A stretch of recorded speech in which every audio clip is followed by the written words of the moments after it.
గారు, రవీందర్రావు గారు చెప్పింది విన్నాం, మనం అద్దంకి దయాకర్ గారు చెప్పింది విన్నాం, బండి సంజయ్ గారు కూడా చెప్పారు బీజేపీ నుంచి. మనం మాట్లాడుతున్నాం చాలాసేపటి నుంచి కూడా ఈ హంగ్ మున్సిపాలిటీలో అన్నింటిలో ఇన్ జనరల్గా అయితే అధికార పార్టీ వైపు వెళ్ళాలి, కానీ అలాంటి వాతావరణం లేదు. అధికార పార్టీకి యాంటీగా కొన్ని చోట్ల, అధికార పార్టీకి అడ్వాంటేజ్ కొన్ని చోట్ల.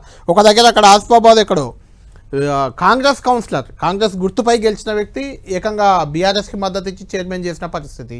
ఒక దగ్గర బీఆర్ఎస్ వైస్ చైర్మన్, మరో దగ్గర కాంగ్రెస్ వైస్ చైర్మన్, వాళ్ళిద్దరు అలయన్స్. ఒక దగ్గర బీజేపీ వైస్ చైర్మన్ అయ్యారు. ఎలా చూడాలి అంటే ఎన్నికలు అంటే హంగులో ఉన్నప్పుడు ఇలాంటి వాతావరణం జరుగుతుంటుంది. ఓవరాల్గా అంటే ఇది దేనికి సింబాలిక్ అంటే ప్రభుత్వానికి అడ్వాంటేజ్ కనిపిస్తుందా, ప్రతిపక్షాలకు కనిపిస్తుందా, లేకుంటే బీజేపీకి కనిపిస్తుందా? వాతావరణాన్ని ఎలా చూస్తారు మీరు? చాలా ఎన్నికలు చూస్తుంటారు గతంలో. నిజానికి కళ్యాణ్, అట్లానే మీకు అట్లాగే ప్యానెల్లో ఉన్న మిత్రులకి, 10 టీవీ ప్రేక్షకులందరికీ గుడ్ ఆఫ్టర్నూన్. నిజానికి మనం హంగు వచ్చిన చోట్లనే మొత్తం రాజకీయాలు, సిద్ధాంతాలు, మిగతావన్నీ కలగొలుపుగా మారుతున్నటువంటి పరిస్థితి చూస్తున్నాం. కొత్తగూడెం హంగు రాగానే వెంటనే బీఆర్ఎస్ మేము ఆ పార్టీకి మద్దతు ప్రకటిస్తున్నాం, బేషరతుగా, అన్కండిషనల్గా. సరే, ఆ పార్టీ తీసుకోలేదు, తర్వాత కాంగ్రెస్ మళ్ళీ ఆఫర్ ఇచ్చింది. అదంతా విషయాలు ఎన్నికల్లో బీఆర్ఎస్ సిపిఐ కలిసి పోటీ చేసింది. మంచిర్యాల అక్కడ పోటీ చేయలేదు, కొత్తగూడెంలో మాత్రం చేయలేదు. అయితే నిజానికి సిపిఐతో కలవడానికి కాంగ్రెస్కి అభ్యంతరం లేదు, ఇటు బీఆర్ఎస్కి అభ్యంతరం లేదు. బీజేపీ విషయానికి వచ్చేవరకు రెండు పార్టీలకు కొంత అభ్యంతరం ఉంటుంది.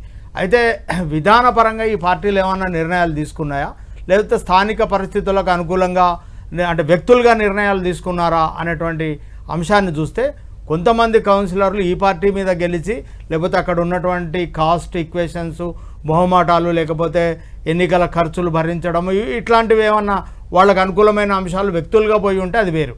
కానీ ఇక్కడ మనం విధానపరంగా ఏమైనా నిర్ణయాలు జరిగాయనేటువంటి అంశాన్ని పరిశీలిస్తే కరీంనగర్లో విధానపరమైన నిర్ణయం జరిగింది. మేయర్ అభ్యర్థిని మార్చాలని బీఆర్ఎస్ అఫీషియల్గా డిసైడ్ చేసి సునీల్ రావును డిప్యూటీ మేయర్కి తీసుకొచ్చింది. అది సామూహికంగా వాళ్ళు ఎలక్షన్లో పాల్గొకపోవడం, అంటే బాయ్కాట్ చేయడం, బయట ఉండకపోవడం వల్ల అది బీజేపీకి అడ్వాంటేజ్ జరిగింది. రెండోది ఇస్నాపూర్లో రఘునందన్ రావు, ఆయన బీఆర్ఎస్కు అనుకూలంగా ఓటు చేశారు.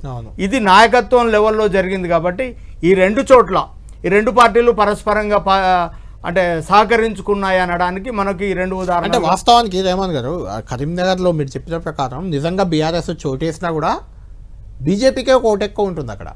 అంటే ఇండిపెండెంట్లు ఆల్రెడీ బీజేపీ వైపు వెళ్ళిపోయారు కాబట్టి ఈవెన్ ఎక్స్-అఫీషియో గంగుల కమలాకర్ది కలిపిన ఒక ఓటు బీజేపీకి ఎక్కువ ఉంది. బీఆర్ఎస్ అఫీషియల్గా డిసైడ్ చేసిందనే చెప్పొచ్చు మనం. బైకాట్ చేయడం ఒకటిను, మేయర్ క్యాండిడేట్ని డిసైడ్ చేయడంలో సునీల్ రావు మొన్నటి వరకు మేయర్ ఉన్నారు, మేయర్ని డిప్యూటీ మేయర్కి తీసుకొచ్చారు అక్కడ. కాబట్టి అఫీషియల్గా బీఆర్ఎస్ డిసైడ్ చేసినట్టే. కాబట్టి ఓవరాల్గా చూస్తే అంటే ఈ రాజకీయ పార్టీలు, ఆ నాయకత్వాలు, అంటే ఇక్కడ మనం దీన్ని ఎట్లా చూడాలంటే ప్రతిపక్షంలో ఉన్నటువంటి పార్టీలు అధికార పక్షానికి వ్యతిరేకంగా, అంటే అధికార పక్షాన్ని వీలైనంత మున్సిపాలిటీలకు, కార్పొరేషన్లను తగ్గించే ప్రయత్నం చేద్దామనేటువంటి అడ్జస్ట్మెంట్లో. కామారెడ్డికి పోదాం, ఈ ఈక్వేషన్ అక్కడ పనిచేయలేదు. అక్కడ కాంగ్రెస్ ని చేశారు, బీఆర్ఎస్ చేసింది. అవును, వైస్ చైర్మన్ బీఆర్ఎస్ అయింది. అవును, బీజేపీని అడ్డుకుంది అక్కడ, ఎందుకంటే అక్కడ బీజేపీ ఎమ్మెల్యే. అవును, అంటే రకరకాలుగా. అంటే నేనంటున్నది ఏంటంటే ఇప్పుడు రఘునందన్ రావు ఓటేయడం అనేది రామచంద్రరావు గారితో సంప్రదించకుండా అయితే ఆయన చేయరు. ఆయన పార్టీ ఎంపీగా ఉన్నారు.